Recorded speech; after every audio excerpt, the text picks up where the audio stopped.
Olá a todos e todas. Eu me chamo João e sou professor de filosofia do Polo Linha do Tiro, junto com o professor Ernesto. E aproveitando a data de hoje, eu convido vocês a fazerem comigo uma breve reflexão sobre esse fato histórico que aconteceu 520 anos atrás, que foi a chegada dos portugueses aqui. Para isso, a gente vai pensar as relações de poder presente na questão indígena e no discurso por trás da questão indígena. Uma questão que é extremamente complexa, que existe desde que os portugueses colocaram os pés aqui e que a gente quase nunca fala a respeito. E, enfim, afinal de contas, qual é o termo que a gente deve ter em mente quando a gente pensa nesse fato? Será que descobrimento realmente é correto, uma vez que já haviam povos, uma grande pluralidade de povos, que já habitavam essa região, já habitavam essas terras antes mesmo dos portugueses pensarem em chegar aqui? A naturalização desse termo descobrimento, ela é um reflexo do etnocentrismo europeu, e especialmente português, né? Mas o que é que significa isso, o etnocentrismo? Para a gente entender, primeiro a gente precisa entender o conceito de etnia, né, que vem do grego ethos, e que significa, em poucas palavras, o conjunto de costumes, de valores, de práticas e códigos culturais, como por exemplo a língua, de um povo que possui a mesma origem. Logo, a palavra etnia ela não está relacionada à raça, mas sim à cultura e às práticas. Diante disso, o etnocentrismo compreende um processo em que um povo coloca no centro do mundo a expressão da sua própria cultura.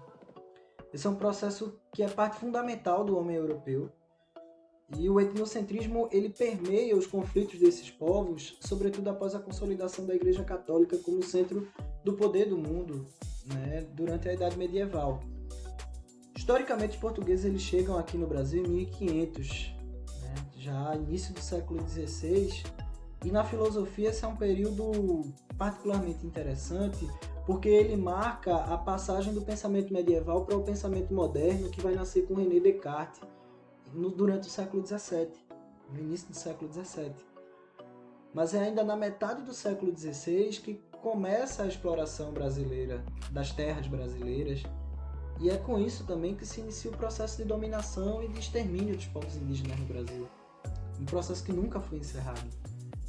A relação entre os europeus com os povos indígenas e até do próprio Estado brasileiro com os povos indígenas é, como eu já falei, uma difícil questão de analisar. E, enfim, ela é fundamentalmente um exercício de poder entre dominantes e dominados. E para a gente entender um pouco mais a respeito dessas relações de poder, eu proponho que a gente analise sob a luz dos conceitos do pensador francês Michel Foucault.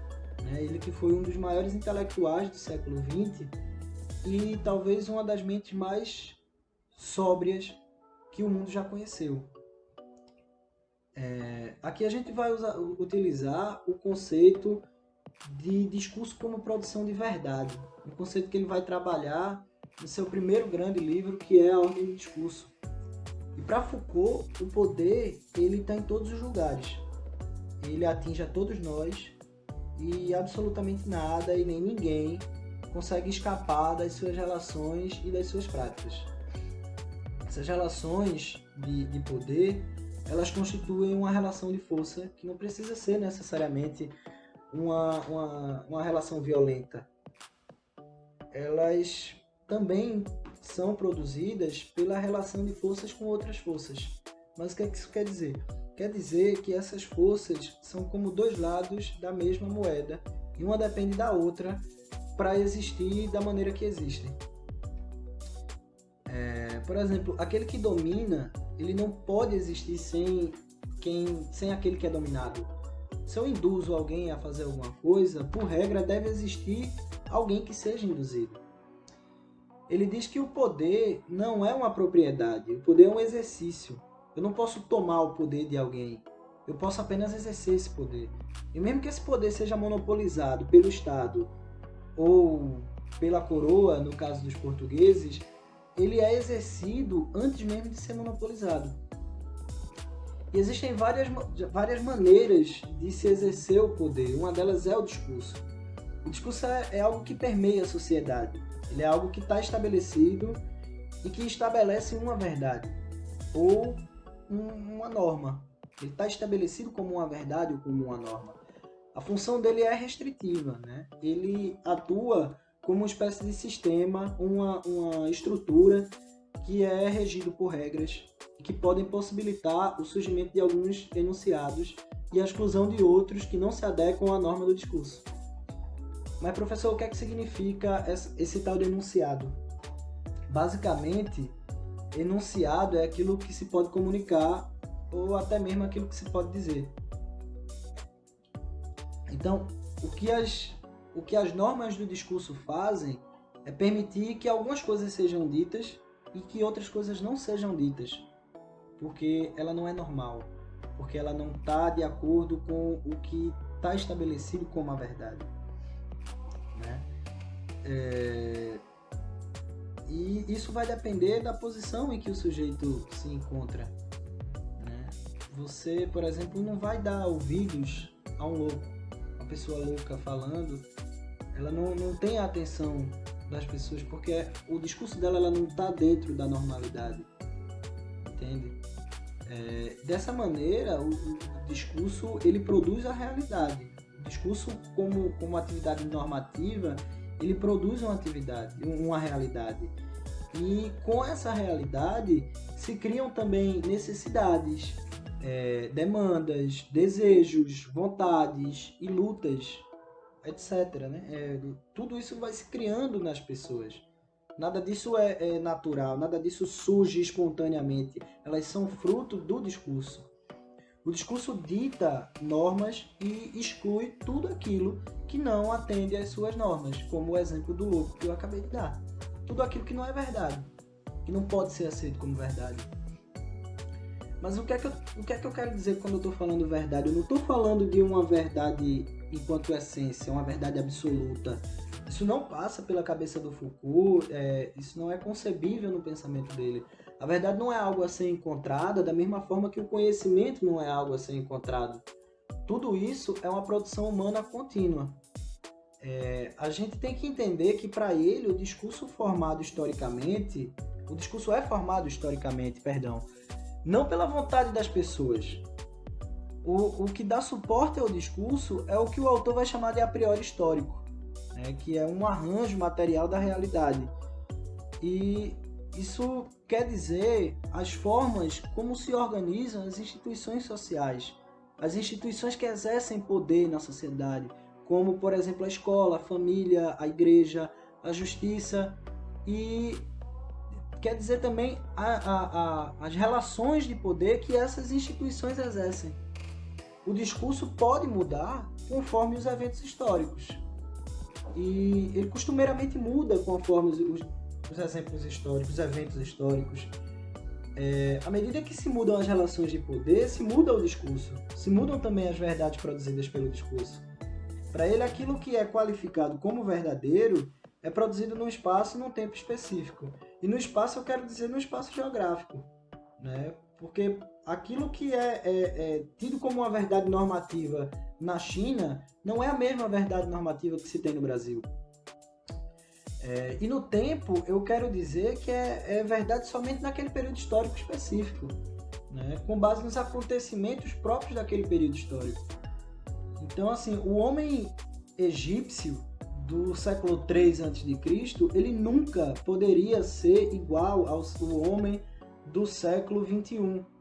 As verdades que o homem do século III carrega não é a mesma verdade que o homem do século XXI carrega, porque os processos históricos e o espaço geográfico em que esse homem está colocado são diferentes, né? Então, dessa maneira, o discurso ele não produz só a verdade. Ele produz também o próprio homem, uma vez que o homem é produto das suas crenças e das suas verdades e dos acontecimentos históricos que formaram esse homem. Ou seja, o sujeito ele é só um elemento construído pelo discurso e ele só existe da maneira que existe porque o discurso dá a ele a possibilidade e as condições para que ele exista. Aí agora vocês devem estar se perguntando, beleza, mas onde é que entram o Brasil, os portugueses e os índios nessa história? Diante dessa conversa sobre a produção de verdade e discurso, a gente pode pensar as relações estabelecidas entre os europeus e os indígenas. Os portugueses e as etnias indígenas que viviam aqui, tanto as que sobreviveram quanto as que foram dizimadas pelo processo colonial, não podiam e não podem até hoje ser considerados iguais uns aos outros, porque eles não são. Não é que um grupo seja superior ao outro, não é isso que eu estou colocando aqui. Mas eles não são iguais porque produziram verdades distintas, baseadas em acontecimentos históricos distintos. Porque o processo de colonização no Brasil, para que o processo de colonização no Brasil começasse, os portugueses eles precisavam estabelecer relações de poder com os índios. Eles precisavam exercer a força, seja pelo uso da violência ou pelo do discurso. Foi através do discurso que impuseram suas verdades ao povo indígena, ensinando o cristianismo através da catequese, a língua portuguesa, mudando suas divisões sociais e divisões de trabalho, até mesmo modificando a forma como eles se relacionavam com os seus próprios corpos. Mas isso apenas é os que se sujeitaram a serem dominados dessa forma. Não podemos esquecer que o processo colonial ele quase dizimou a população indígena que vivia no país. O discurso do colonizador que foi aplicado entre a metade do século XVI e o século XVIII, ou seja, o discurso produzido em um período histórico específico, produziu uma verdade, a de que é necessário adestrar esses povos, civilizá-los e fazê-los se adequar a uma norma, a norma portuguesa, a norma ocidental. Foi também na prática discursiva que se justificava a exclusão definitiva daquele que fazia parte do corpo estranho, daquele que não se adequava. Isso está vigente até hoje.